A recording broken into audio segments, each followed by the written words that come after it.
దేవుని వాక్యము ఏది మంచిని చెప్తా ఉందో, ఏది చెడని చెప్తా ఉందో, ఏది చేయమని చెప్తా ఉందో, ఏది చెయ్యవద్దని చెప్తా ఉందో వీటిని గుర్తించాలి.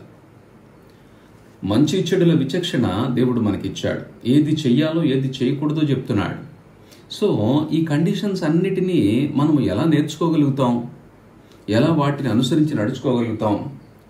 ఒకటే, అనుదినము నువ్వు దేవుని వాక్యముతో గనక సహవాసాన్ని కలిగి ఉంటే పరిశుద్ధాత్మ దేవుడు నీ లోపల ఉండి నిన్ను ఆయా పరిస్థితులకు అనుగుణంగా నిన్ను మార్చగలుగుతాడు. యేసు ప్రభువారు తన శిష్యులకు ఒక చక్కని వాగ్దానం ఇచ్చి వెళ్ళారు.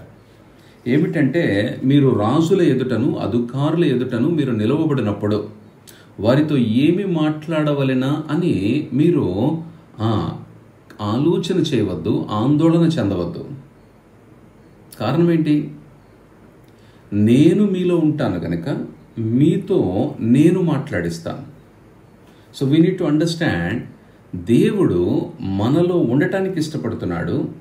కాబట్టి మనము దేవునిని కలిగి ఉంటే దేవుడే మనము ఏ ఆలోచన కలిగి ఉండాలో, ఏ మాట మాట్లాడాలో, ఎటువంటి ప్రవర్తన కలిగి ఉండాలో దేవుడే మనకు ప్రేరేపణ కలిగిస్తూ ఉంటాడు.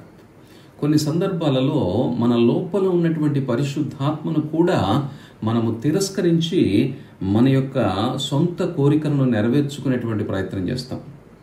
దేవుడు చెప్తూ ఉంటాడు, మరి మాట్లాడొద్దు, మీరు కోప్పడొద్దు, మీరు గర్వంగా ఉండొద్దు, ఇవన్నీ లోపల చెప్తానే ఉంటాడు. కానీ మన లోపల తెలియకుండానే కొన్ని రకాలైనటువంటి మన యొక్క ఉద్దేశాలు బయటికి వస్తూ ఉంటాయి. దేవుని మహాకృపను బట్టి నీవు అనుదినము నీవు దేవుని ప్రార్థనలో, ప్రభువా మీ రక్తములో మమ్మల్ని కడిగి మా శాపదోష పాపములను తొలగించండి అని అంటే, నీ ప్రతి అతిక్రమానికి, నీ ప్రతి పాపానికి, నీ ప్రతి దోషానికి పవిత్రత అనేటువంటిది కలుగుతుంది. ఇప్పుడు దేవుని వాక్యం ఏమంటుంది? నీవు ఎటువంటి పాపివైనా నీకు పవిత్రత ఆయన రక్తము ద్వారా దొరుకుతుంది. కానీ నువ్వు చేయవలసినటువంటి ప్రాధాన్యమైనటువంటి నీ బాధ్యత ఏంటంటే దేవునిని ప్రేమించటం